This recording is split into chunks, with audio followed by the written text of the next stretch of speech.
Sí, Sí se se ve. ve. Buena, gracias. Ya, hoy día vamos a ver este capítulo de un podcast súper interesante que se llama Spotify. No sé si ya lo han escuchado ustedes, pero es parte de lo que vendría siendo así como una videografía del curso, ¿ah? No una bibliografía. Y este capítulo particularmente se llama Inconsciente, que lo hizo un gran académico, docente muy conocido por muchas personas aquí en la academia, sobre todo en la Universidad de Diego Portales, la Andrés Bello, en el ICHPA, que es la Sociedad Chilena de Psicoanálisis, que para quien no lo sepa aún, es una institución dedicada a formar a los psicoanalistas. Es decir, no es un psicoanalista con formación o reconocido como tal, un psicólogo que se oriente por el psicoanálisis o un psiquiatra que se oriente por el psicoanálisis, sino que tiene que pasar por todo un proceso de formación que puede durar, en el mejor de los casos, como entre 4 y 5 años, si es que no más. Así que al que le interese irse por esa vía, vaya buscando ahí en Google ICHPA, como ICHPA, o Sociedad Chilena de Psicoanálisis. Y él precisamente es el director de, del Instituto de Formación de la Sociedad Chilena de Psicoanálisis. Así que, como les digo, es un gran referente al respecto. Y además, como vamos a ver aquí un pequeño repaso de su currículum, porque en realidad da para hacer toda la presentación con todo lo que ha estudiado y publicado este profe, lo pueden ir siguiendo. Bueno, él es psicólogo de la Universidad de Santiago de Chile, de USACH. También es doctor en psicología de la Universidad de Chile. Y no, como si eso no fuese suficiente, es doctor en historia también de la USACH. Él, por supuesto, que pasó todo esto que les comentaba yo de la formación como psicoanalista y es miembro titular de la Sociedad Chilena de Psicoanálisis y, como ya les dije, es el director del Instituto de Formación de Psicoanalistas. Él es profesor y ha sido profesor también de muchas universidades como nuestra casa de estudios, que es la UNAV, la Universidad Diego Portales, la Universidad Adolfo Ibáñez e ICHPA, porque ahí también, para los que no sepan, hay un convenio entre la Universidad Adolfo Ibáñez y el ICHPA en cuanto al magíster en psicología clínica mención psicoanálisis. Así se llama el que ofrecen en esa universidad. Y por solo guardarle un ejemplo, ¿para qué sirve o cuál es el convenio? En el ICHPA tú tienes que pasar por ciertos seminarios para poder lograr al final ser psicoanalista, entre otros requisitos como que tú mismo tienes que ir a psicoterapia psicoanalítica alrededor de 3 veces a la semana. Tú también tienes que hacer terapias psicoanalíticas que son supervisadas, además pasar los seminarios, hacer presentaciones, escribir, estudiar, etc. Y bueno, si tú estudias el magíster en psicología clínica mención psicoanálisis de la Universidad Adolfo Ibáñez, cursas seminarios de la formación como psicoanalista junto con los que están en formación para ser psicoanalista. Entonces, en el fondo es como que podéis convalidar después. Si termináis ese magíster, puedes seguir por tu línea como en la formación de psicoanalista y terminar, entre comillas, antes. ¿Tú me vas a psicoanalizar Y algún día? algo importante. Uy, ¿Sí se alguien tiene puede? el micrófono abierto. Creo que es María No Leiva, está puede bueno. ser. Ahí está, muchas gracias. Y no se preocupen que a todos nos pasa, pero ahí les voy avisando para que se muteen. Y otra cosa importante es el trabajo que están haciendo en la misma UNAV, en el doctorado en teoría crítica, y en la Universidad de Diego Portales en el magíster en teoría y clínica psicoanalítica. Así que ahí, al que le guste el psicoanálisis, tiene un montón de opciones para seguir buscando, como les decía, en internet. Y al que no le guste mucho, chuta, va a estar medio mareado con todo lo que he dicho. Y como bien les advertí, él es autor de diversos artículos y de los libros Freud y los chilenos, un viaje transnacional, y estimado doctor Freud. Y sé que no se me escapa otro libro en realidad, pero bueno, si el profe lo está viendo, es parte de lo que yo puedo sacar de distintos brochures o de las universidades. Que además él me está haciendo clase igual en el diplomado en psicoanálisis y discurso social de la Sociedad Chilena de Psicoanálisis, así que ahí también les puedo decir que es un muy buen docente, alguien que genera un espacio muy bueno para poder aprender y que realmente te motiva mucho por esta línea. Bueno, en cuanto al capítulo de Inconsciente, aquí en Spotify, podemos rescatar que busca generar, como bien pueden ver ahí, una reflexión acerca de las relaciones entre lo que significa la terapia psicológica, la mente, el psicoanálisis, la historia, la sociedad y la cultura. que por supuesto aquí se ve reflejado en el fondo también lo que le gusta a Mariano Rupertus, ¿verdad? Y lo que propone en el fondo es que Freud viene siendo en términos históricos y en el desarrollo del psicoanálisis un innovador en el estudio de cómo se comprendía la mente y también la cultura. Eso es lo más importante que uno puede ver aquí. Es decir, cómo la idea del inconsciente y de la terapia psicoanalítica que vamos a ver más adelante comienza como una terapia desde la psicopatología, es decir, desde tratar enfermedades mentales, hasta después tener un impacto en lo sociocultural, en cómo se comprende la familia, las instituciones y la cultura en general. Entonces, la tensión que también genera aquí Mariano Rupertus tiene que ver, con la comprensión desde el psicoanálisis como una revolución en resistencia, primero desde lo clínico, lo médico, que viene siendo una innovación, una nueva forma de leer las enfermedades mentales cuando inicia desde la histeria, y cómo en el fondo después pasó a ser también parte de revoluciones o resistencias en lo cultural, pero que eso se tensiona con que después también resulta ser una teoría exitosa y que es servicial y funcional para el sistema también. Entonces, ¿en qué momento pierde ese espíritu probablemente de resistencia y revolución y pasa a ser algo que ya es parte de la estructura funcional de nuestro sistema? Bueno, ¿hasta ahí alguna duda? ¿O vamos bien? Porfa, ahí en el chat o micrófono, lo que sea. Porque algo alcancé a ver una patita de lo que tuvieron de psicoanálisis con el Diego en la clase del lunes, pero esto siempre trae muchas más dudas que certeza, que esa es la idea también. Oh.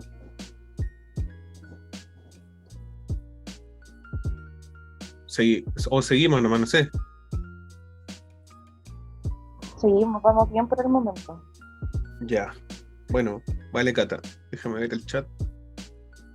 Vale, Susan, gracias.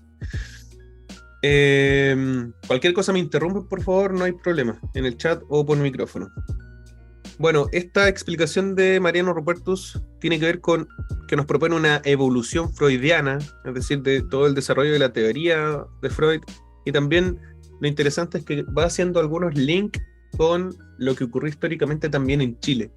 Y a mi parecer eso es algo muy importante, muy innovador, muy crítico también, porque en Sudamérica se tiende a seguir un eurocentrismo, ¿verdad? A imitar cosas del primer mundo, a considerar que todo parte desde cierta fuente histórica y epistemológica que está dada allá y no acá.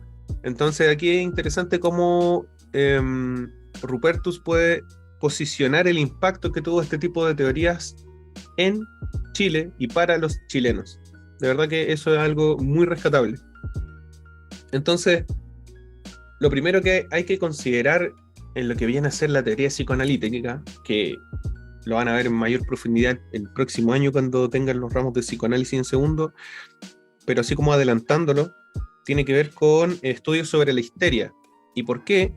Porque la comprensión psicoanalítica parte estudiando a las mujeres que eran referidas como histéricas, ¿verdad? Que eran pacientes neuróticos y que se asumía que casi por el hecho de ser mujeres eran enfermas.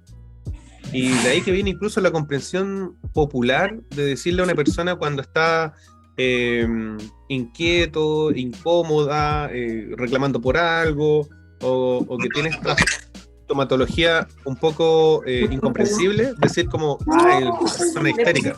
Oye, disculpa, Bárbara tiene el micrófono abierto. Silencien sus micrófonos, porfa, chiquillos. Espérenme un poquito. Ya. Entonces, en ese contexto donde la mujer era comprendida como histérica y casi como si viniese con la mujer la enfermedad, no había otro tipo de comprensión.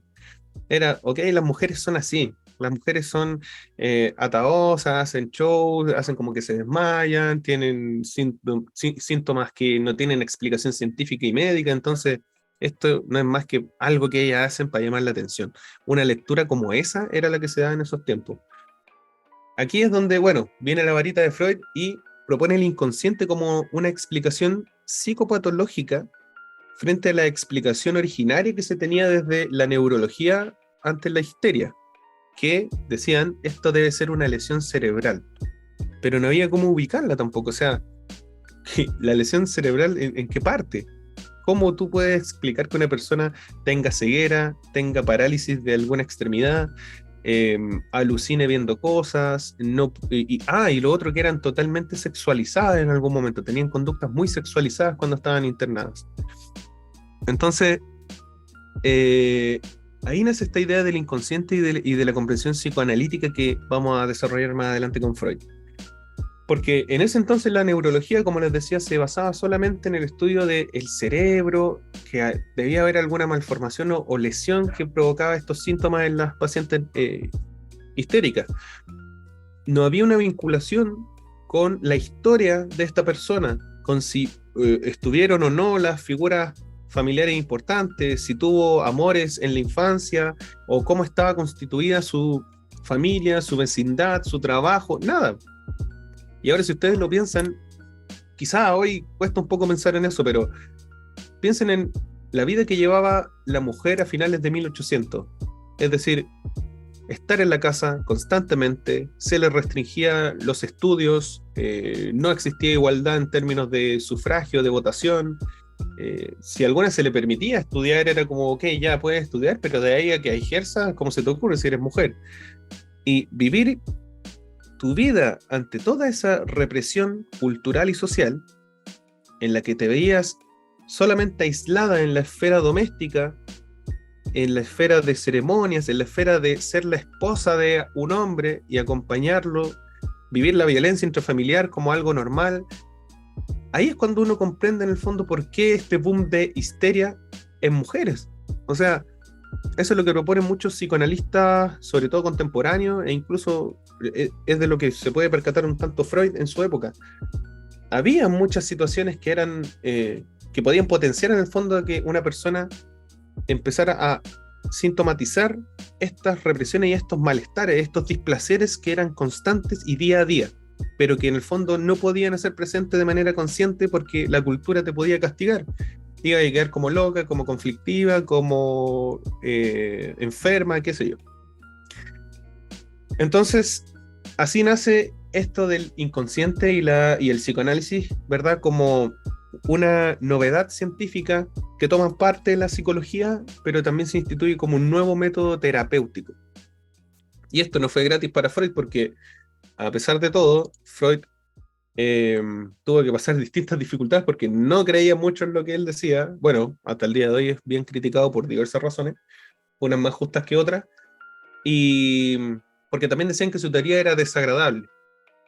Ustedes podrán comprender que hasta el día de hoy, de hecho, una crítica muy superficial y fácil que se le puede hacer al psicoanálisis o al mismo Freud es que es demasiado sexualizado. Es como que, si ustedes lo piensan, hay muchas caricaturas de esto que dicen, no, Freud, cualquier cosa, así como, oye, ¿sabes que estoy somatizando tal cosa? Debe ser un pene. Y es porque tiene toda esta teoría de lo fálico, ¿verdad? Pero en realidad esa comprensión no puede ser más superficial y poco crítica cuando se estudia el psicoanálisis. Así que a los que les interese, por favor, bienvenido a desmitificar todas esas cosas. Bueno, ahí pueden ver ustedes algunas fotos de pacientes histéricas en distintos episodios. Pueden ver cómo hacían movimientos que son bastante incoherentes, ¿verdad? Que escapan de la normalidad. Es como si estuviesen viendo alguna divinidad. También se puede relacionar un tanto con conductas, como les había dicho, sexualizadas. Y también con una conducta bastante infantil, si quieren. Y todos esos elementos no serían a propósito desde lo psicoanalítico. Solo como contexto, además, antes de que partiera la terapia o la teoría psicoanalítica para poder practicarla en la clínica desde los psiquiatras y posteriormente psicólogos, lo que había era una figura conocida como alienista. Y esta figura del alienista era algo así como un pre-psiquiatra, algo que venía antes de lo que se podría establecer como psiquiatría. Pero si bien buscaba comprender las características, las particularidades de personas que tenían enfermedades mentales, el contexto no favorecía al alienista, porque la única opción que existía para poder estudiar esto en la medicina era en el encierro, ¿verdad? Y además se entendía que un enfermo mental iba a necesitar siempre un oficio, un trabajo, algo que hacer en el fondo como para ocuparse, para que pudiese ser curado. Y en este caso eso era parte de la labor terapia. En ese sentido, estar ocupado, aprender un trabajo, ser productivo económicamente, era lo que la cultura premiaba y valoraba. Y de todas maneras, la pregunta es si eso ha cambiado, porque en realidad eso tiene mucho que ver con estudios actuales, críticas actuales. No sé si alguno de ustedes se habrá leído, por ejemplo, La psicopolítica o La sociedad del cansancio de Byung-Chul Han. Ahí van a poder encontrar mucho de eso, y Byung-Chul Han es un filósofo contemporáneo, o sea, hoy en día está escribiendo mucho al respecto, o el mismo Foucault. Y bueno, estas personas que eran atendidas por alienistas en estos lugares cerrados, ¿verdad? Eran mayoritariamente personas pobres, y por lo mismo se tendió a vincular la enfermedad mental con algo indeseable e incluso peligroso, porque no es ninguna sorpresa que la cultura por lo general siempre ha estado dominada por clases sociales altas, que en el fondo tienen más influencias para poder establecer ciertos parámetros de conducta, de comportamiento, y también para establecer y etiquetar cuáles son las conductas desviadas.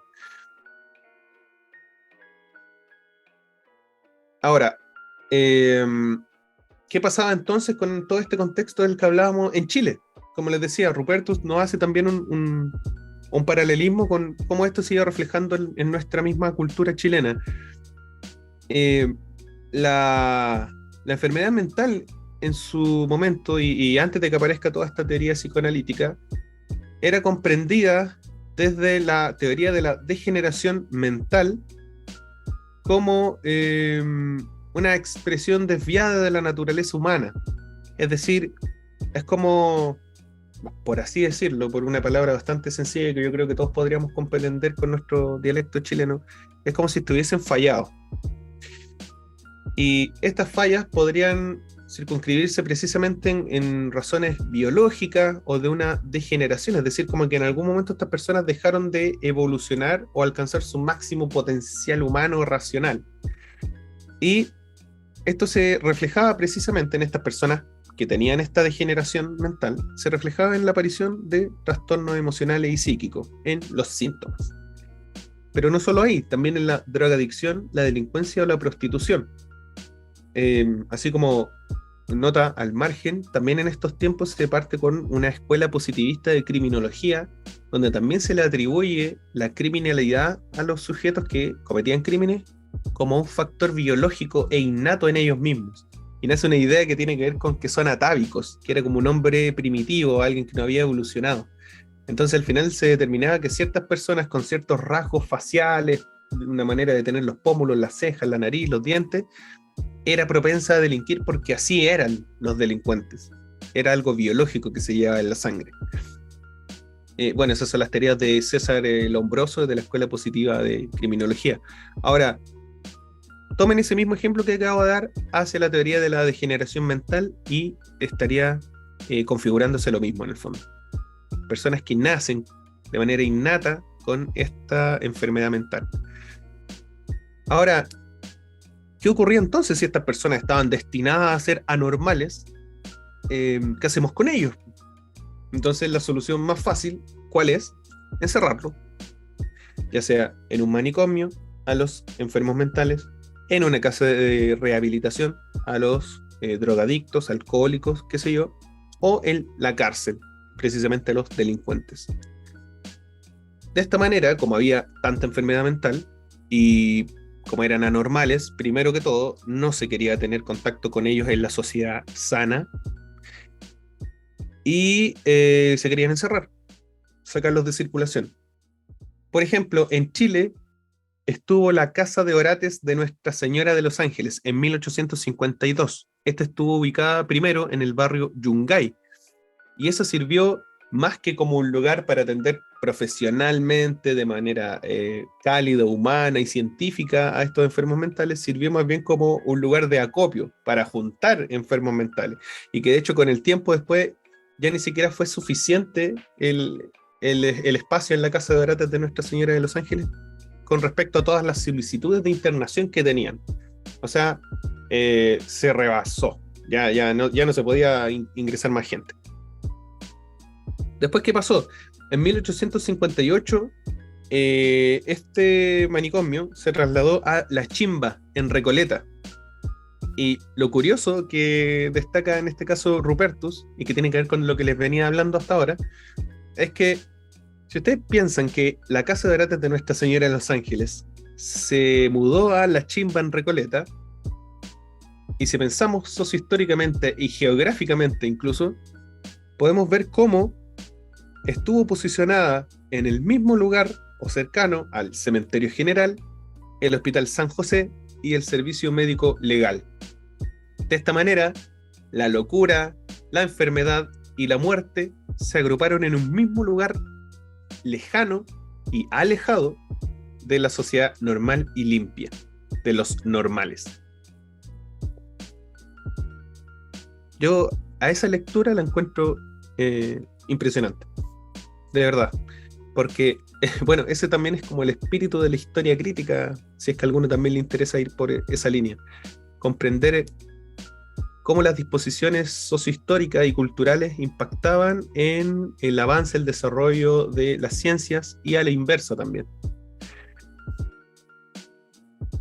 ¿Hasta ahí todo bien?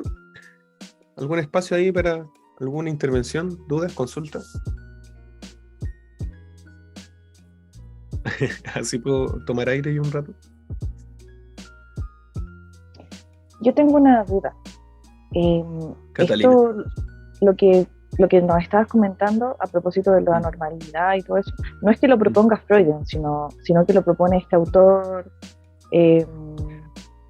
No, claro. Sí, muy buena pregunta a todo esto.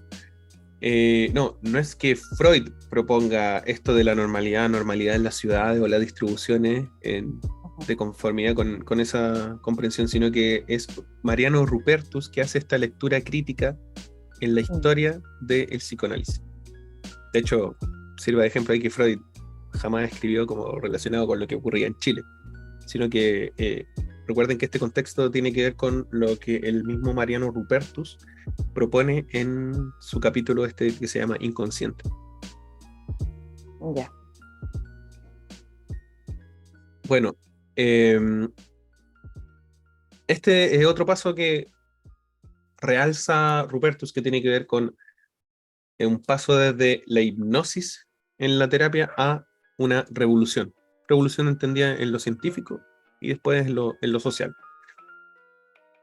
Ocurre que la histeria primero era algo muy enigmático, es decir, no se entendía de dónde venía, ni qué buscaba, ni por qué ocurría. Así era, porque esto no respetaba ninguna regla médica ni científica. Y aparece luego un maestro en neurología de Freud, el francés Jean-Martin Charcot, que se propone y ejerce como un maestro de la hipnosis también. O sea, era muy bueno este tipo para hipnotizar. Y mediante esa técnica él lograba que las mujeres histéricas entraran en un trance y así podía sugestionarlas en ese estado hipnótico para que suspendieran o cambiaran los síntomas histéricos que ellas presentaban, como por ejemplo estar ciega, tener una parálisis, quedar mudas o presentar dolores muy agudos sin ninguna razón evidente. Y mientras Freud trabajaba con Charcot, pensó: ¿cómo puede ser posible esto que a través de la hipnosis, cuando el cuerpo está suspendido y la mente así como un stand-by, que pueda generarse toda esta sugestión? Es como si a uno lo resetearan, y piénsenlo así, es como si a uno lo resetearan y en ese estado de stand-by o de suspensión pudieran reprogramarnos, algo como eso. Entonces él dice que en la mente de los humanos debiese existir un lugar donde se alojan todas estas ideas, pensamientos, emociones o recuerdos que no son deseados. Algo que en el fondo para el sujeto es displacentero. algún efecto que para mí resulta fome, pues, que resulta incómodo, que no quiero recordar en el fondo. Y de ahí parte en el fondo también la idea de que la mente de los humanos estaba traumatizada, estaba dividida y atravesada por el dolor y la vergüenza también. De esta manera nosotros reprimimos todos estos recuerdos, pensamientos, ideas que nos generan displacer, y esa es la base que permite que el psicoanálisis emerja como una teoría. Porque hasta antes de eso, poco y nada, de hecho, probablemente nada se hablaba de eso. Bueno, al no ser que vean por ahí algunas autoras, de hecho hay una autora, una mujer que en su momento escribió, y hay un paper que habla de eso, de cómo en el fondo Freud también se fue por la línea de lo que había escrito esta mujer antes. Y bueno, pero con toda esta revolución, esta nueva comprensión de cómo funcionaba la mente humana, Freud vendría a revolucionar el tratamiento de la histeria como una enfermedad mental. Y si se dan cuenta, hasta aquí solamente estamos hablando de algo clínico, de algo médico. Y el punto aquí que debemos preguntarnos es cómo esto llegó a impactar social y culturalmente. Y ahí es donde comienza la revolución psicoanalítica. Esta parte, por supuesto, de la que Freud se preguntaba, así como de que debe haber un lugar donde se aloja todo esto que no queremos reconocer en nosotros mismos, estos recuerdos malos, tristes, asquerosos incluso, es el inconsciente. Que acá cuando lo estudian es cuando pongo ICC, es el inconsciente. Y esto fue como pasto seco para encender toda una lógica y una vía de investigación, y de prueba, y de experimentación, de escritura, o sea, por eso se llama que es una revolución epistémica en el fondo. Y por qué además era tan revolucionaria, porque iba más allá del positivismo, iba más allá de lo determinado a través de la observación, de lo medible, de lo que podíamos observar, sino que tenía que ver con algo que escapa precisamente de eso. Y sirva, por ejemplo, lo que estudiaron ahí en la psicología de 1850-1950 de Michel Foucault. Él marca muy bien esa diferencia para los que lo leyeron y tuvieron que hablar de eso. Entonces, esta situación era bien conflictiva y quizás no se podía comprender tanto en un inicio, porque el inconsciente y la teoría psicoanalítica vinculaba el sufrimiento psíquico de los humanos con la vida que llevaban las personas. Es decir, ya aquí la variable importante no era si era alguien sano de nacimiento o si era alguien que estaba degenerado mentalmente desde que nací, sino que la vida que yo estaba llevando iba a influir precisamente en qué tipo de síntomas iba a tener yo o qué tipo de enfermedad iba a padecer.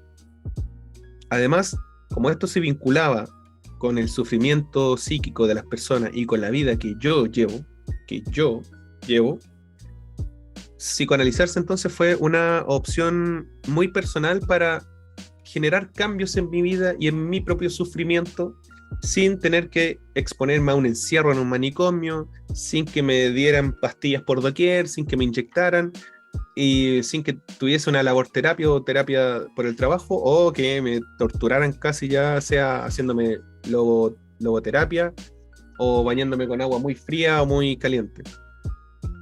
Y otra cosa muy importante, y que aquí nuevamente Rupertus viene a considerar el contexto chileno como paralelamente se iba desarrollando con todo esto, es preguntarnos qué impacto tuvo la idea del inconsciente en sociedad. Ahí hay una cita que utiliza el mismo Mariano Rupertus en el capítulo Inconsciente, que es la siguiente: ¿habrá entonces en nosotros un demonio, o quizá un amo que habita en nosotros, que no conocemos y que ordena muchos de nuestros pensamientos y actos, dejándonos creer que ha sido obra de la casualidad? Ese amo existe, se llama el inconsciente. Y eso publicado en un reportaje de la revista Zig-Zag en el año 1937 aquí en nuestro país. Muy importante, díganme ustedes si no. Sí, está claro. Sí. Sí, está limpio, está todo limpio. Eso también tiene, o sea, está vinculado con otra lógica que no sé si la han hablado en clases, pero si no lo han hecho, véanlo. Y les mando un video, hasta tengo un video sobre eso también en YouTube, que tiene que ver con las 3 humillaciones del narcisismo humano, o las 3 heridas narcisistas del ser humano, que son muy interesantes. Así, cuento muy corto. La primera es comprender que no somos el centro del universo después de la revolución copernicana de Copérnico. Es decir, es el planeta Tierra el que gira alrededor del Sol y no todo el universo alrededor de la Tierra. Lo segundo tiene que ver con la revolución de Charles Darwin. Entender que ya no somos una criatura divina o que estamos hechos en imagen y semejanza de un dios, sino que venimos del mono, que somos un primate, igual que los chimpancés y otros.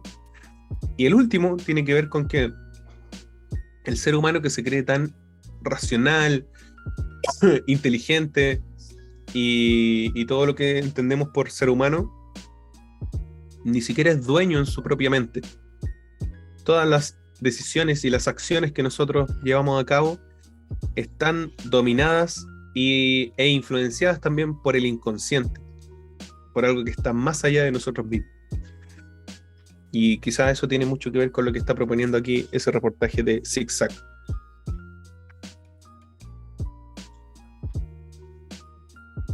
Bueno, otra cosa importante es cómo el psicoanálisis se fue posicionando en la cultura.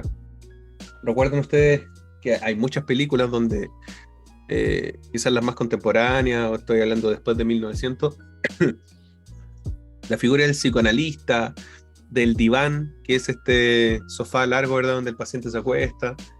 La lógica, ¿verdad?, del psicoanalista que está procesando todo lo que habla el paciente, y eso empieza a emerger en muchas partes y aparece en el cine, aparece en afiches, aparece en propaganda, y ahí es donde en el fondo empieza a ver como este vínculo con la cultura. Sin ir más lejos, también Rupertus nos señala cómo Bram Stoker, que es el escritor de Drácula, y asumo que todos conocemos quién es Drácula, estuvo influenciado por dos cosas en su idea de el vampiro. Primero, en los resurreccionistas, que eran personas que iban en la noche y sacaban cadáveres de las tumbas, vaya a saber uno para qué, y al día siguiente generaba mucho terror esa situación en la gente cuando veía que las tumbas habían sido en el fondo violadas, pues, y que habían sacado gente, o cadáveres, perdón. Y lo otro que influyó en esta creación del vampiro de Bram Stoker fue precisamente las lecturas de Charcot. Recuerden que Charcot era quien le enseñó este tema de la hipnosis a Freud, y es por eso que los vampiros primeros son quienes se levantan de un sarcófago, es decir, son capaces como de levantarse de la muerte, alzarse, y además podían hipnotizar a sus víctimas a través de una sugestión en sus mentes y que podía anular completamente la voluntad de quien iba a ser en el fondo asesinada y succionada y de toda su sangre. Ahora, aquí ya vamos viendo el nexo directo que tiene la idea psicoanalítica con lo cultural. Y así como un juego entre el malestar en la cultura, que es un libro de Freud que yo entiendo que ustedes también han tenido que utilizar en otro ramo. Muy bueno, muy bueno. Yo me atrevería a decir que uno de los mejores, hasta donde yo he leído de las distintas obras de Freud, creo que uno de los que más me gusta. Integra mucho de las tópicas de la primera, la segunda, y su análisis es totalmente complejo e interesante. Entonces aquí vemos más que el malestar en la cultura, es el psicoanálisis en la cultura. Como les decía en un inicio, esto parte como una teoría psicopatológica en la neurología que dominaba la ciencia de la mente en ese entonces, sobre una enfermedad que en este caso particularmente era la histeria, y avanza o se transforma en una teoría general sobre la sociedad y la cultura. Si bien consideraba que habían experiencias traumáticas desde nuestro inicio del psicoanálisis y que eso después se transformaba en un disparador, ¿verdad?, un fulminante que podía desencadenar una enfermedad mental, Freud también consideró que la sexualidad y la cultura también tenían una relación traumática entre ellas. Es decir, la sexualidad, es decir, mis deseos, lo que yo quiero hacer, tenía una tensión con la cultura que a mí me impone muchas reglas y que no me deja, en el fondo, llevar a cabo esos deseos, por distintas razones. De esta manera, algo que podría resumir casi todo el libro del malestar en la cultura, o insisto, confírmenme si de verdad lo leyeron o no, porque tengo la impresión de que lo tuvieran que usar en otro ramo, quizás estoy equivocado. Pero en resumen, el malestar en la cultura es que vivir en sociedad implica reprimir deseos que están desde nuestro nacimiento y que movilizan nuestra vida. Y como necesitamos vivir en sociedad, reprimimos esa satisfacción pulsional, porque de lo contrario además nos mataríamos todos. Además propone Freud en la lectura psicoanalítica que los primeros objetos de amor, es decir, hacia donde nosotros por primera vez enviamos y recibimos afecto, es con nuestros cuidadores, generalmente padre y madre. Y estas... Sí, en Psicología y Sociedad leímos El malestar en la cultura, dice José. Vale, gracias. Y estas tensiones o energías, si ustedes quieren, monto o suma, le dice Freud en sus escritos, ¿verdad? Son llamadas como líbido o pulsiones, en este caso por Freud. Y también esto se representa en las etapas de desarrollo psicosexual, que probablemente también hayan visto por ahí una que otra, y que están presentes en succionar, ¿verdad?, en la etapa anal, retener y expulsar las heces en la fase anal, manipular los genitales, ¿verdad?, en lo fálico, después viene la latencia, y después ya viene la derechamente relacionada con la sexualidad en pleno.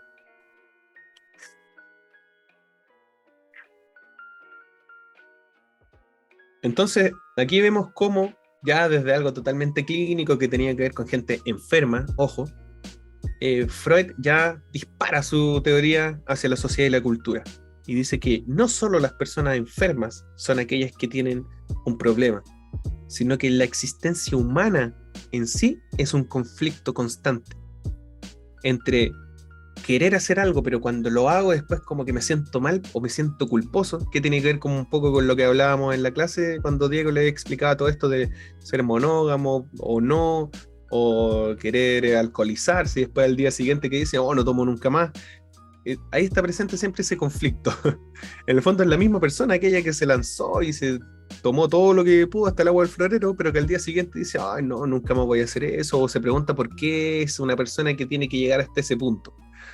Pero sigue siendo el mismo ser humano. Además, ahonda en esto del complejo de Edipo, donde propone que el primer objeto de amor es la madre, como pueden ver ahí en esa imagen, ¿verdad? Que la encontré muy buena porque es un amor muy, muy puro, la sexualidad, como decíamos el otro día en la sala, no tiene que ver siempre con sexo desde lo freudiano, sino que tiene que ver con algo que se desea, con placeres. Y en este caso, este es un amor muy, muy puro. O sea, si ustedes lo ven ahí, creo que de verdad ilustra muy bien la relación con una madre, naturalmente al menos. Pero este amor que profesa el niño con su madre es algo prohibido por la cultura, ¿verdad? Porque es un incesto, es como un delito cultural. Entonces, ese amor que sentimos desde la teoría a nuestra madre debe ser reprimido, porque me está generando un displacer, me está generando un afecto negativo en el fondo saber que yo amo a mi madre y no puedo amarla. Y así se envía al inconsciente para protegernos en el fondo, porque este amor es tan intenso en el fondo que si no le puedo dar chance, no le puedo dar rienda suelta, me va a generar un malestar constante y un displacer. Así que, ¡pum!, lo reprimimos y se acabó. Y bueno, ahí el complejo de Edipo tiene un montón de otras salidas, de cómo en el fondo después uno va buscando en otro objeto y hay que cambiar el objeto, pero ese es otro tema. A pesar de que nosotros reprimimos ese amor que sentimos por nuestra madre y todo, igual queda pendiente, y el quedar pendiente quiere decir que está reprimido en el inconsciente. Y vuelve una y otra vez, en el fondo, este deseo infantil, pero se representa a través de síntomas, que en este caso serían propios de enfermedades mentales, o los errores que cometemos, los lapsus, los sueños y la asociación libre. De esta manera, el modelo mental del humano es un terreno en tensión constante, que tiene que ver con lo que decíamos antes, o sea, es un conflicto permanente. La existencia humana es problemática. Pero como existen estas tensiones y uno se podría preguntar, chuta, pero si estoy olvidando lo que es displacentero, lo estoy reprimiendo, ¿verdad? Y viéndolo al inconsciente, entonces, ¿para qué hay síntomas? ¿Por qué en este caso las histéricas, por ejemplo, empezaban con parálisis o se quedaban mudas o tenían ceguera? Pues si ya se reprimió, se olvidó, ¿o no? Bueno, ahí nace el concepto de la formación de compromiso, que tienen que entenderlo como es como un acuerdo, un trato que haría nuestro aparato psíquico, nuestra mente, entre lo que necesita el inconsciente, donde hay fuerzas que están empujando constantemente para expresarse y que vendría siendo todo esto reprimido, porque muy reprimido que está, es muy potente. O sea, imagínense, son afectos del primer amor que uno sintió. Y contra las otras fuerzas que vendrían de lo consciente y lo preconsciente a reprimir estos deseos que me van a generar displacer, al no poder llevarlo a cabo. Entonces ahí hay una tensión, ¿verdad? Es como una pelea, una pugna. Y la formación de compromiso o el acuerdo que se hace es, ok, vamos a hacer algo. No todo aquello que quiere expresarse y que está ahí reprimido pero que quiere salir, no todo eso va a poder expresarse. Pero a su vez, toda esa fuerza que está reprimiendo esos deseos contenidos, no va a poder reprimirlo todo. Entonces es como, ya, un poquito para cada uno. Es como ceder un poco de terreno. Y ahí es donde aparece la lógica de los síntomas, por ejemplo. El síntoma permite que salga un poco de eso que está reprimido, pero de otra manera, pero a su vez la persona no recuerda qué le ocurre, porque si tú le preguntabas a una histérica por qué tenía una parálisis, te iba a decir que no tiene idea por qué, que no sabe por qué no puede hablar, ni idea. Esa es la lógica en el fondo de la sintomatología en el psicoanálisis. Y ahí es donde está también el trabajo, como les dije en la clase el otro día cuando habló Juliano, creo que era el nombre del compañero, que claro, el paciente te va a decir que no tiene idea, que no sabe, no te va a reconocer algo que en el fondo está reprimido. Y ahí está la pega del psicoanalista, que va a tener que vencer esas resistencias para hacer emerger en el fondo lo que ocurre realmente, lo que está detrás del síntoma. Y un ejemplo de esto es como en el sueño se manifiestan deseos infantiles, pero disfrazados con experiencias que he vivido hace poquito. Y todo eso como son los sueños, ustedes sabrán que son imágenes, sonidos, experiencia inconexa, un espacio y tiempo totalmente desvirtuado, donde nada tiene lógica, donde puede ser día y al segundo se vuelve noche, donde el mar está en el cielo y el cielo está en el piso. Todo eso es un terreno muy fértil y propicio para que pueda salir todo eso que está reprimido en nuestra vida mental primitiva y se expresa a través de los sueños.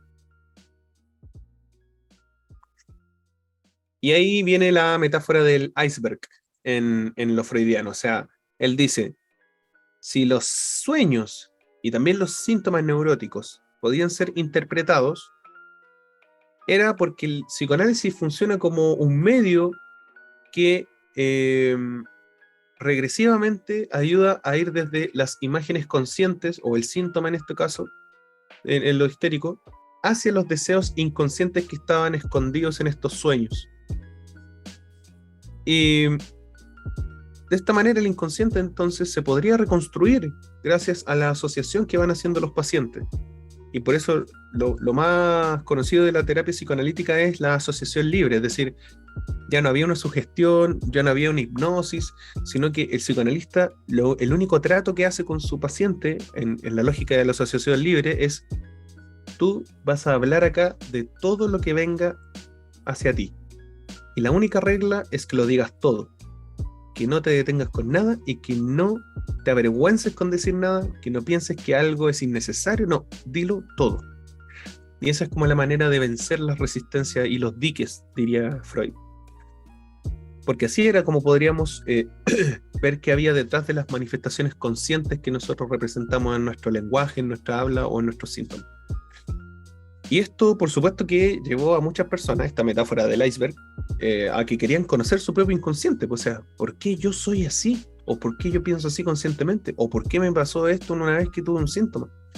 ¿No? Y de esta manera, además, quedó fuera todas estas explicaciones demoníacas, que las histéricas eran poseídas por el demonio y que a otras personas las trataban de brujas, las quemaron en la hoguera, imagínense. esto vino a ser como otro tipo de demonio, ¿verdad? Algo más personal y particular. Y ahí comenzó la secularización de la medicina, es decir, que se fue separando de las ideas dogmáticas de la religión, que a eso está asociado siempre la secularización.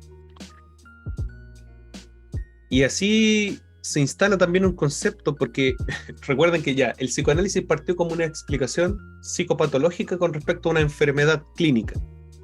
Pero como el psicoanálisis se vinculó poco a poco con lo cultural, también hubo una comprensión psicopatológica de la cultura. Es decir, comenzamos a ver ciertas enfermedades que había en la cultura o que la cultura generaba.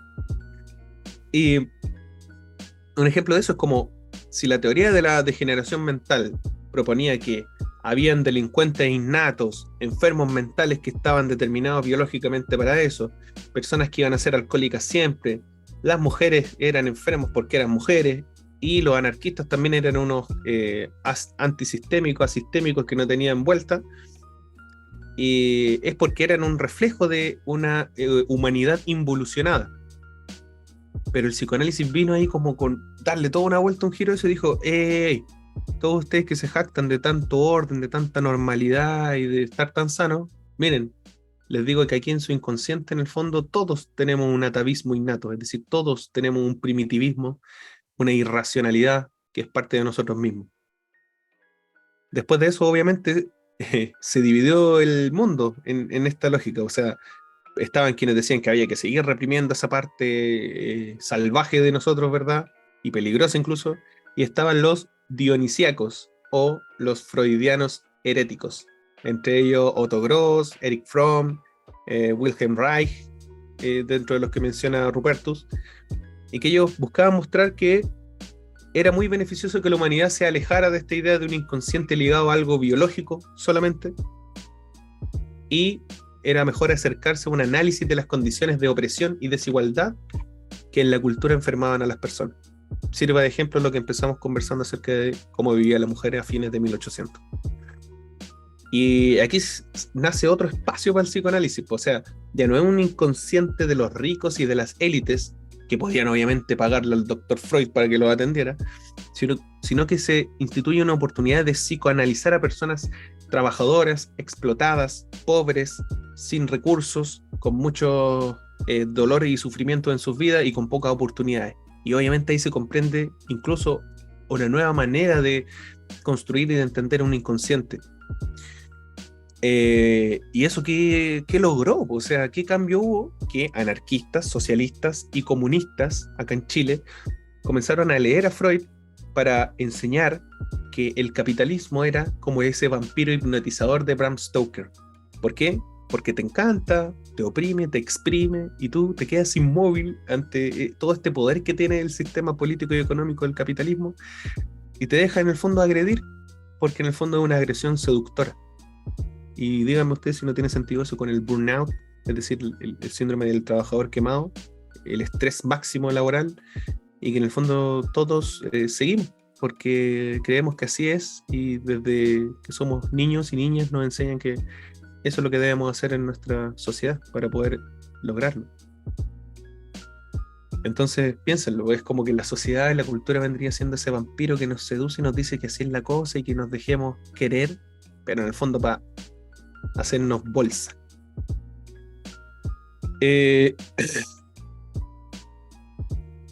Claro que sí, dice la Catalina. Ahí es donde el psicoanálisis ahora toma una resistencia, una revolución, no solo en lo clínico, no solo en la medicina, sino que también en la cultura. Después de todo esto que se entiende que habría un capitalismo, un sistema político y económico que en el fondo nos exprime, ¿cómo se podría generar una oposición a esto? Bueno, la manera sería de manera solidaria, colectiva y educándonos, o autoeducándonos también. Por ejemplo, diarios como La Hoja Sanitaria citaba a Psicología de las Masas y Análisis del Yo, un libro, una obra de Freud, ¿verdad?, para estimular precisamente esa resistencia. Si el vampiro, o si ustedes quieren pensarlo así, si el vampiro sabía hipnotizar, entonces, ¿qué había que aprender? Había que aprender contrahipnosis, no dejarse hipnotizar. Pero lleven esto a la resistencia cultural, o sea, esto implica no dejarse dominar por un líder demagógico en términos políticos e ideológicos, no dejarse dominar por el patrón explotador, sanguinario y abusivo, o por el intelectual que infantiliza a la masa cuando se está manifestando, expresando. Porque eso último, sobre todo, es un reflejo de una academia funcional y servil a un sistema que se vuelve contra las personas para mostrarlas que son como únicamente unos desadaptados, irracionales y descontrolados. Ahora, esta es la última parte que tiene que ver con cómo en el fondo de toda esta revolución y resistencia, el psicoanálisis pasó a instituirse también a la vereda del éxito y el control. ¿Qué pasó entonces con todo esto del inconsciente? ¿Sigue ahí o no? Muchos durante el siglo XX dijeron que no, que en realidad ya se borró como una explicación, ¿verdad?, a la mentalidad de los seres humanos. Y esto tiene mucho que ver, por ejemplo, con la aparición de psicofármacos, porque ya no era necesario en el fondo vencer a esta resistencia, a estos diques, sino que ya solamente con una pastillita mágica, ¡pum!, se acabó. Y un mundo feliz, diría Huxley, ¿verdad? Una happycracia.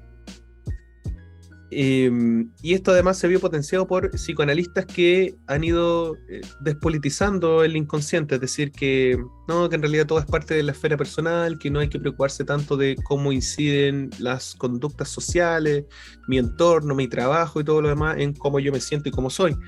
Y que eso sería, según Rupertus, parte de una neutralidad ciega y que avala la individualidad psíquica más acérrima en nuestra cultura, desentendiéndose de lo social, desentendiéndose del espíritu precisamente social que tiene el ser humano como animal social. La novedad entonces del psicoanálisis como revolución terminó dormida frente a discursos de prevención, control social y de éxito en una cultura del rendimiento. La lógica del rendimiento instituyó a la salud mental como algo que es de preocupación totalmente individual.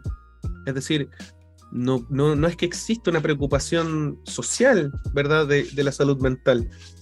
Y, pucha, si puedo profundizar un poco en eso, una vez me tocó dar una charla con estudiantes de AIE y el tópico era el autocuidado. Y cuando uno lo piensa en profundidad, y recuerdo, cuando estaba preparando esa charla, pensaba en el factor político que tiene el enseñar y el desarrollar habilidades socioemocionales, no para reprimirte tú solamente y para ser funcional a un sistema que en el fondo siempre te va a pedir el máximo, sino que para ser habilidoso en el trato con otros. Ese es el mayor valor que tiene. Entonces, cuando planifiqué esa charla y después cuando hablé con todos estos alumnos, señalé que el autocuidado va de la mano con el cuidado del otro. Porque en esa lógica de cooperación y colaboración podemos en el fondo hacer una cultura y una sociedad mejor. ¿Y por qué digo esto? Porque si nosotros entendemos el autocuidado como el cuidado de mí mismo y nada más, vemos cómo surge este auge que ven aquí en la diapo de la psicología positiva, del coaching, la autoexplotación, la autoayuda y todas esas charlatanerías que van a encontrar en un montón de lados, como estos libros que aparecen como manual de 3 pasos para ser exitoso en la vida. Los 7 conductas que hace una persona eficiente. Cómo ser feliz en 6 pasos. Loco, ¿cómo va a ser posible que alguien te dé esa receta sin conocerte? Así que, bueno, esta es una opinión muy personal, pero por favor, si ustedes ven esos libros, no los compren. O no les crean. O vean en realidad si eso se condice con su propia realidad. Además es súper triste ir a las librerías hoy en día y cuando uno llega a ese lugar y está buscando, no sé, ve todos los ámbitos, ve política, sociología, psicología, filosofía, pedagogía, y cuando llegáis, y todos tienen un estante, y llegáis el de autoayuda y tiene 3. Y ahí es donde veis también la relación de la autoayuda, el coaching y la psicología positiva con una lógica de un rendimiento y de mercantilización de algo que es muy importante y que es la salud mental. Bueno, ante toda esa lógica de lo que les estaba diciendo ahora, el psicoanálisis y los psicoanalistas precisamente se veían como poco efectivos, como algo contracultural que además es largo, es muy lento, ¿verdad? Y además es caro, lujoso. Pero bueno, hoy en día, entre tantas noticias falsas, entre sugestión, ¿verdad?, entre mentiras políticas, entre mentiras discursivas, entre estafas, ¿verdad? Piramidal y un montón de cosas. Y ante la poca capacidad para pensar que tenemos hoy en día las personas, es válido admirar incluso la experiencia de anarquistas chilenos que en los comienzos del siglo XX no pensaron precisamente en dormirse ante la opresión sugestiva de la iglesia o la economía.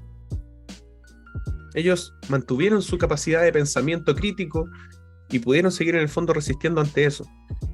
Y otra cosa importante también tiene que ver con los feminismos que desde la lectura de Rupertus nos han hecho revisar las premisas que eran colonialistas, ¿verdad? Desde Europa hacia acá, y machistas en la teoría psicoanalítica, perdón. La supremacía del falo, la envidia del pene y el deseo estabilizador de tener un hijo para poder volver a tener, ¿verdad?, este sentimiento de falo como poder. Eso hasta el día de hoy se ha podido replantear en muchos psicoanalistas contemporáneos. Y bueno, en ese punto y finalizando, lo que nos dice Rupertus es que el vigor del inconsciente, totalmente humano, transgeneracional, transindividual, que es un recorredor de la historia y de lo material y lo inmaterial también, está ahí. Y está ahí precisamente para que nosotros aprendamos que siempre somos alguien más de lo que creemos ser. Siempre somos más de lo que creemos que somos. Y bueno, eso por mi parte. Voy a dejar de compartir. Chiquillos, si alguien tiene algo que comentar, alguna pregunta, bienvenido sea. De lo contrario, ya hemos terminado. Yo agradecería mucho ahora que comenten cualquier cosa antes de que terminemos y terminar la grabación. ¿Qué les pareció? ¿Se entendió? ¿Bien?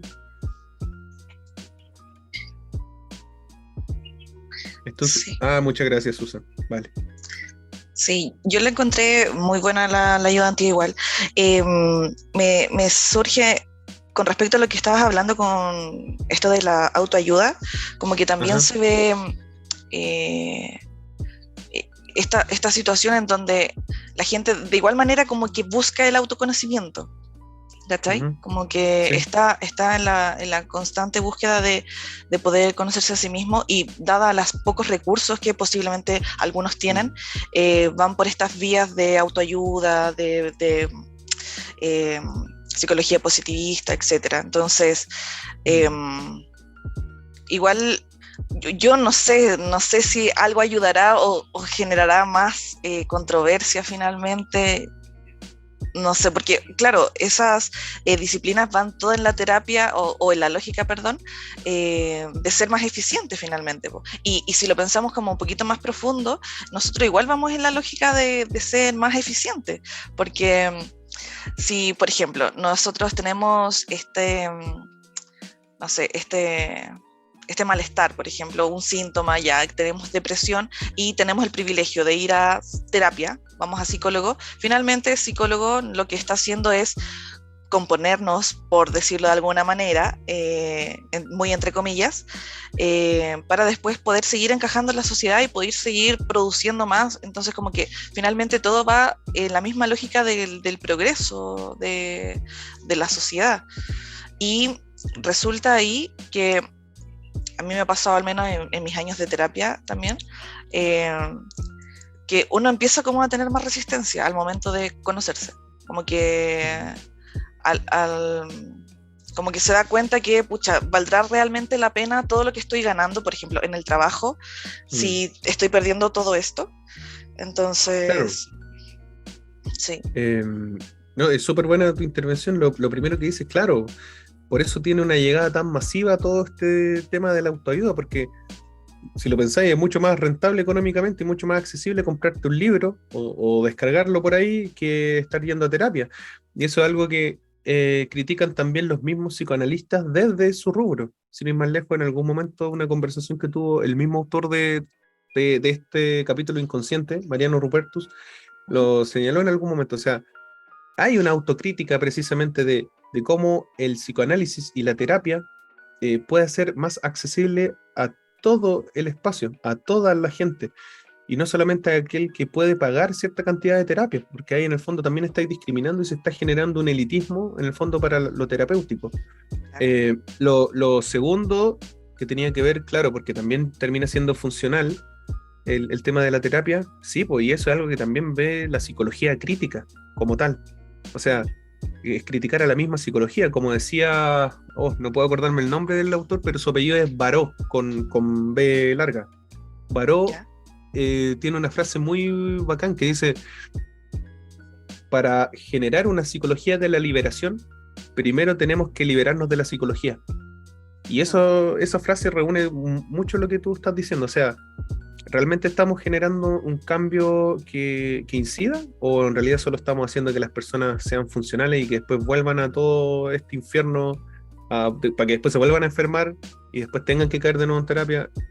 Pero hay que pensarlo, yo creo, así en términos muy históricos, de que poco a poco el psicoanálisis y la psicología crítica, sobre todo, han podido establecer ciertos cambios poco a poco, y ahí vemos cómo hay cambios en los horarios laborales por ley, cómo hay cambios en los tratos, cómo hay cambios en el tema de las distintas violencias simbólicas, y eso, bueno, no es gratis, sino que también es producto de una lógica de resistencia, creo yo.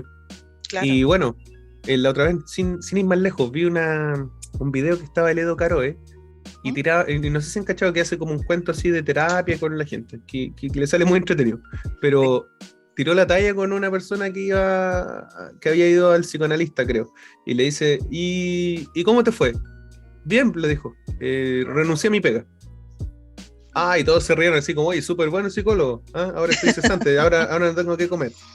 Bueno, pero ahí es donde uno se pone a pensar qué es más relevante, pues, seguir en un trabajo donde te están tratando mal, donde independiente de lo que estés ganando, vayas a seguir soportando eso. Y ahí ya te metí en otras lógicas de alienación casi marxista, pero pensáis, pucha, ¿y realmente yo soy algo que vale un sueldo? ¿O soy un ser humano que no tiene por qué soportar ese tipo de cosas? Claro. Recuerdo que... disculpa. Es extenso el debate. No, dale. Sí, recuerdo que Diego en una de sus clases dijo que... disculpa.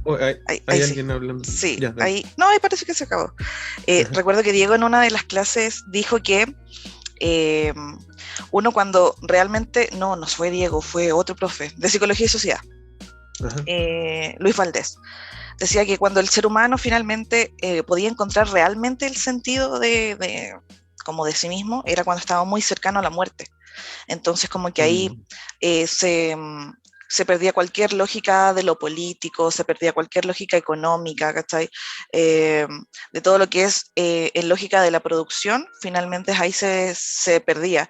Y me pasa mucho, o logro evidenciarlo mucho, verlo, con personas o pacientes que han sido diagnosticados con depresión severa, que han estado en esa lógica de quizás al borde de la muerte, y claro, viven su vida como, no sé si en un ámbito más libre, pero con mucho más sentido, porque sí le logran dar un sentido. De hecho, como que yo he puesto en práctica como el consultarle a las personas si tienen propósitos de vida, así como que tú piensas que viniste aquí para algo, y muchas personas me han dicho que no, y para mí era... Yo juraba que era algo que todo el mundo decía que sí, ¿cachai? Entonces, claro, y que todo tenía claro su propósito. Pero claro, finalmente parece ser que mientras uno está más cercano a la muerte, más cercana se vuelve como su deseo, su pulsión, por decirlo de alguna manera. No sé si será realmente, pero podríamos estar como más cercano a ello, ¿cachai? Y poder conocernos un poquito más también. Sí, bueno, y esto lo habíamos hablado con Diego, así que quizás fue él también, o no sé, pero esto es un largo tema que se ha hablado con Diego, y efectivamente, o sea, también pues, conozco muchas personas que han arriesgado la vida y se han salvado, como bomberos, detectives, entre otros, y efectivamente creo que son personas que tienen otro prisma en la vida, y incluso este sinsentido del que tú hablas, que sirva para eso, el mito de Sísifo de Albert Camus, o no sé, los escritos de Sartre desde el existencialismo, ¿Ya? van por ahí. Pues. De hecho, la conclusión final de Albert Camus acerca de que la vida no tiene sentido es que hay que aceptar ese sinsentido y vivir y disfrutar la vida, sabiendo que Qué no tiene sentido. durísimo. Entonces, por ahí va quizás la gente que ha enfrentado la muerte y que estaba ahí cerca, después se da cuenta que cuando estuvo a punto de dejar de vivir, casi quiso abrazarlo todo, incluso Claro. lo malo. Creo que por ahí puede ir. Y lo último, la autoayuda, bueno, ¿cuál es el mayor problema que tiene? Solo para terminar ese punto, no es Ujú. porque sí la crítica. En la autoayuda tú puedes decirle a una persona que siga 7 hábitos y que con esos 7 hábitos va a ser feliz, va a ser productiva o va a tener un mejor cuerpo o lo que sea que anda buscando. Si esa persona cumple todos los pasos, pero por ese motivo no logra cumplir el 7º, se va a culpar a sí misma. Exacto, pues, Y claro. siempre se va a culpar a sí misma. O si algún día no puede cumplir con los 7 hábitos que se supone que debe cumplir siempre, también se va a sentir mal consigo misma. Y no va a entender en el fondo cómo la narrativa de la existencia es mucho más que seguir ciertos pasos. Y que yo, como Dionisio, no puedo decirte a ti, Catalina, o a Fernanda, o a Marcelo, los pasos que yo seguí para ser exitoso y que a ustedes les van a resultar igual. O sea, te estáis desentendiendo de capacidades cognitivas, emotivas, materiales, oportunidades, etcétera. Eso. Bueno, no sé si... Oh, hay alguien había escrito, no sé. Ah, ya. Eso, chiquillos, si nadie más tiene algo que aportar, agradezco las intervenciones. Ojalá así sea siempre. Bienvenidos ahí a la reflexión y a la discusión filosófica. Les mando un abrazo. Espero que nos veamos allá en la U.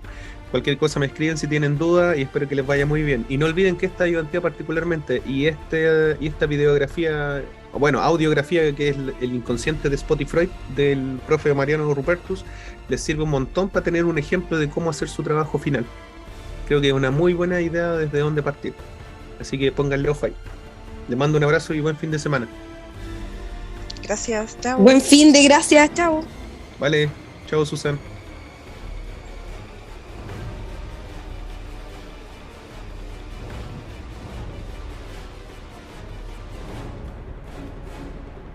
Chao Marcelo, gracias. Chao Fernanda.